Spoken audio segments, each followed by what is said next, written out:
لوگو، اللہ کے جو تم پر احسانات ہیں ان کو یاد کرو۔ کیا اللہ کے سوا کوئی اور خالق اور رازق ہے جو تم کو آسمان اور زمین سے رزق دے؟ اس کے سوا کوئی معبود نہیں۔ بس تم کیسے الٹائے جاتے ہو؟ اور اے پیغمبر، اگر یہ لوگ تم کو جھٹلائیں تو تم سے پہلے بھی پیغمبر جھٹلائے گئے ہیں، اور سب کام اللہ ہی کی طرف لوٹائے جائیں گے۔ لوگو، اللہ کا وعدہ سچا ہے تو تم کو دنیا کی زندگی دھوکے میں نہ ڈال دے، اور نہ بڑا فریبی یعنی شیطان تمہیں اللہ کے نام سے فریب دے۔ شیطان تمہارا دشمن ہے، تم بھی اسے دشمن ہی سمجھو۔ وہ اپنے پیروں کے گروہ کو بلاتا ہے تاکہ وہ دوزخ والوں میں ہو جائیں۔ جنہوں نے کفر کیا ان کے لیے سخت عذاب ہے، اور جو ایمان لائے اور عمل نیک کرتے رہے ان کے لیے بخشش اور بڑا ثواب ہے۔ بھلا جس شخص کو اس کے اعمال بد آراستہ کر کے دکھائے جائیں اور وہ ان کو عمدہ سمجھنے لگے، تو کیا وہ نیکوکار آدمی جیسا ہو سکتا ہے؟ بے شک اللہ جس کو چاہتا ہے گمراہ رہنے دیتا ہے، اور جس کو چاہتا ہے ہدایت دیتا ہے۔ تو ان لوگوں پر افسوس کر کر کے تمہارا دم نہ نکل جائے۔ یہ جو کچھ کرتے ہیں اللہ اس سے واقف ہے، اور اللہ ہی تو ہے جو ہوائیں چلاتا ہے، پھر وہ بادل کو ابھارتی ہیں، پھر ہم ان کو ایک بے جان علاقے کی طرف لے جاتے ہیں، پھر اس سے یعنی بارش سے زمین کو اس کے مردہ ہو جانے کے بعد زندہ کر دیتے ہیں۔ اسی طرح مردوں کا جی اٹھنا ہوگا۔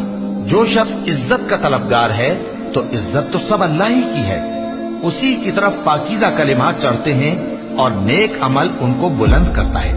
اور جو لوگ برے برے داؤ چلتے ہیں ان کے لیے سخت عذاب ہے، اور ان کا داؤ نابود ہو جائے گا۔ اور اللہ ہی نے تم کو مٹی سے پیدا کیا، پھر نطفے سے، پھر تم کو جوڑا جوڑا بنا دیا، اور کوئی عورت نہ حاملہ ہوتی ہے اور نہ جنتی ہے، مگر یہ سب کچھ اس کے علم سے ہوتا ہے۔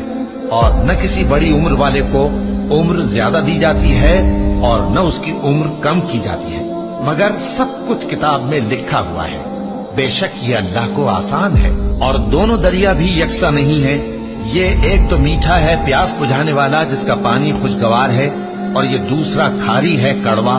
اور ہر ایک سے تم تازہ گوشت کھاتے ہو اور زیور نکالتے ہو جسے پہنتے ہو۔ اور تم دریا میں کشتیوں کو دیکھتے ہو کہ پانی کو پھاڑتی چلی آتی ہیں، تاکہ تم اس کے فضل سے معاش تلاش کرو اور تاکہ شکر کرو۔ وہی رات کو دن میں داخل کرتا اور وہی دن کو رات میں داخل کرتا ہے، اور اسی نے سورج اور چاند کو کام میں لگا دیا ہے۔ ہر ایک وقت مقرر تک چل رہا ہے۔ یہی اللہ تمہارا پروردگار ہے، اسی کی بادشاہی ہے۔ اور جن لوگوں کو تم اس کے سوا پکارتے ہو وہ کھجور کی گٹھلی کے چھلکے کے برابر بھی تو کسی چیز کے مالک نہیں۔ اگر تم ان جھوٹے معبودوں کو پکارو تو وہ تمہاری پکار نہ سنیں، اور اگر سن بھی لے تو تمہاری بات کو قبول نہ کر سکیں، اور قیامت کے روز تمہارے شرک سے انکار کر دیں گے، اور ایک ہی باخبر کی طرح تم کو کوئی خبر نہیں دے گا۔ لوگو، تم سب اللہ کے محتاج ہو، اور اللہ ہی تو بے نیاز ہے، لائق حمد و ثنا ہے۔ اگر وہ چاہے تو تم کو نابود کر دے اور نئی مخلوق لے آئے، اور یہ اللہ کو کچھ مشکل نہیں۔ اور کوئی بوجھ اٹھانے والا کسی دوسرے کا بوجھ نہ اٹھائے گا، اور کوئی بوجھ میں دبا ہوا اپنا بوجھ بٹانے کے لیے کسی کو بلائے تو بٹایا نہ جائے گا، اگرچہ قرابت دار ہی ہو۔ اے پیغمبر، تم انہی لوگوں کو نصیحت کر سکتے ہو جو بن دیکھے اپنے پروردگار سے ڈرتے اور پابندی سے نماز ادا کرتے ہیں، اور جو شخص سنورتا ہے تو وہ اپنے ہی لیے سنورتا ہے، اور سب کو اللہ ہی کی طرف لوٹ کر جانا ہے۔ اور اندھا اور آنکھ والا برابر نہیں، اور نہ اندھیرے اور نہ روشنی، اور نہ سایہ اور نہ دھوپ، اور نہ زندہ اور نہ مردہ لوگ برابر ہو سکتے ہیں۔